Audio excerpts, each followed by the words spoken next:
जय सियाराम, जय बागेश्वर धाम। बुंदेलखंड की पावन दिव्य धरा पे लगभग 350 वर्ष पूर्व एक महान संत अवतरित भये, जिनका नाम था श्री सन्यासी बाबा। तो वो जिस राज्य के राजगुरु थे अर्थात धर्मगुरु, वो राज्य सात सात ग्राम का गढ़ नाम से प्रख्यात था। वहाँ के राजगुरु अर्थात धर्मगुरु थे श्री सन्यासी बाबा। तो उस राज्य का जो राजा था, उसने अपनी तलवार की धार को परखने के लिए उसे के गौ माता पे चला दी। तो ये देखकर सन्यासी बाबा को बड़ा क्रोध आया और उन्होंने जब गौ माता को कटी देखा तो उस समय उन्हें बड़ा क्रोध आया और उन्होंने एक पैर पर खड़े होकर श्री हनुमान चालीसा का 1.25 करोड़ बार पाठ करने का दिव्य संकल्प लिया, जिसे प्रारंभ करते ही गौ मैया तो जीवंत हो गई और वो राजा को क्षमा मांगनी पड़ी।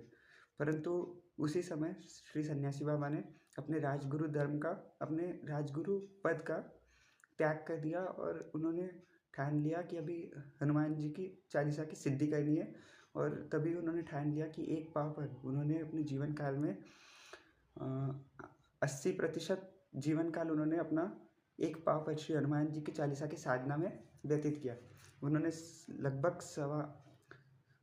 1.25 करोड़ पाठ चालीसा की है।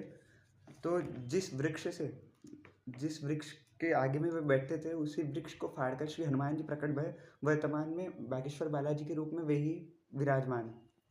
तो इस कथा के बारे में आप सब अनभिज्ञ होंगे। तो ऐसी दिव्य कथा है श्री सन्यासी बाबा की, ऐसे महान है हमारे सन्यासी बाबा।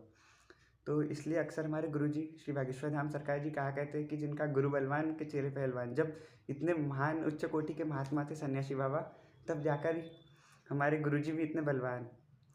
तो सभी एक बार कह दीजिए, बोलो सन्यासी बाबा की जय।